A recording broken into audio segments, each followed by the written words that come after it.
Hi, എല്ലാവർക്കും good morning. അപ്പോൾ ഇന്നത്തെ നമ്മുടെ ടോപ്പിക്ക് ഒരു വചനഭാഗത്തെ ആസ്പദമാക്കിയുള്ള കാര്യങ്ങളാട്ടോ.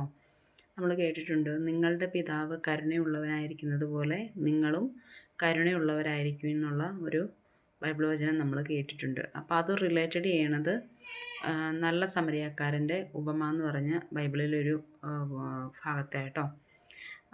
നല്ല സമരിയാക്കാരൻ്റെ ഉപമയിൽ എന്താ നമ്മൾ കാണുന്നത്? ഒരുവൻ ജെറീക്കോയിൽ നിന്ന് ജെറുസലമിലേക്ക് പോകുമ്പോൾ കവർച്ചക്കാരുടെ കയ്യിലകപ്പെട്ട് അർത്ഥപ്രാണനാക്കിയിട്ട് മുറിവേൽപ്പിച്ചിട്ട് പോകുന്ന ഒരു ഭാഗം നമ്മുടെ ബൈബിളിൽ കാണുന്നുണ്ട്. അപ്പോൾ ആദ്യം വരുന്നത് ഒരു പുരോഹിതനാണ്. പുരോഹിതൻ എന്താ ചെയ്യുന്നത്? അയാളെ കണ്ട് മറുവശത്തൂടെ കടന്നു പോവുകയാണ് ചെയ്യുന്നത്. പിന്നെ വരുന്നത് ഒരു ലേവായനാണ്. അയാളും അതുപോലെ തന്നെ ചെയ്തു. പിന്നെ വരുന്നതാണ് ഒരു സമരിയാക്കാരൻ.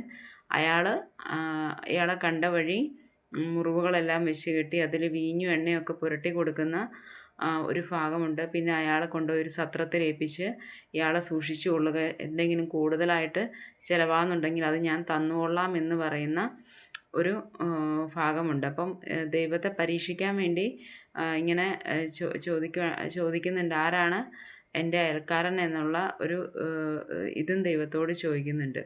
അപ്പം ഇവിടെ എന്താണ് നമ്മൾ മനസ്സിലാക്കേണ്ടത്?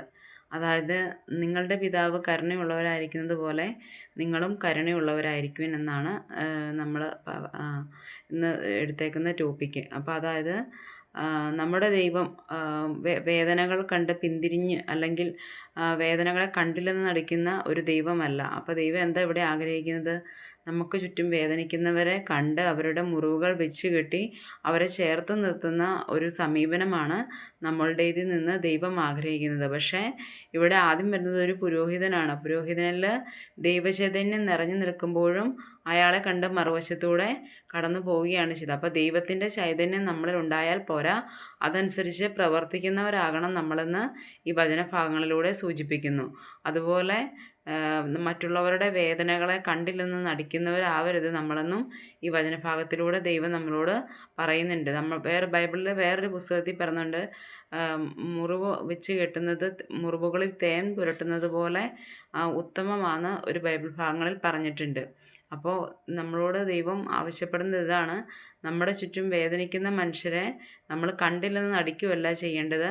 പകരം അവരുടെ വേദനകളിൽ നമ്മൾ അവരെ സ്വാന്തനിപ്പിച്ച് അവരെ ആശ്വസിപ്പിച്ച് അവരെ ചേർത്ത് നിർത്തുകയാണ് വേണ്ടതെന്നാണ് ഈ സുവിശേഷ ഭാഗത്തിലൂടെ ദൈവം നമ്മോട് ആവശ്യപ്പെടുന്നത്. വേദനകളെ കണ്ടില്ലെന്ന് അപ്പോൾ നമ്മൾ ഓരോരുത്തരും നമുക്ക് ചുറ്റും വേദന അനുഭവിക്കുന്ന ഒരുപാട് പേരുണ്ടല്ലേ.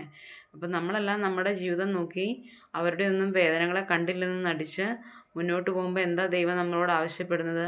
നമുക്ക് ചുറ്റുമുള്ളവരുടെ വേദനകളിലേക്ക് നമുക്ക് ചുറ്റുമുള്ളവരുടെ വേദനകൾ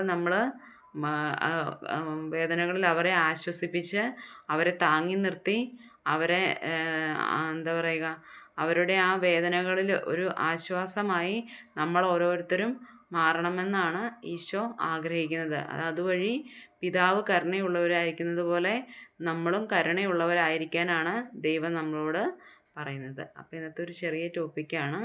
അപ്പോൾ എല്ലാവർക്കും ഇഷ്ടമായെങ്കിൽ ഇത് തുടർന്ന് കാണുക. അതുവരേക്കും പുതിയൊരു ടോപ്പിക്കുമായിട്ട് കാണുന്നത് വരേക്കും ബൈ ബൈ.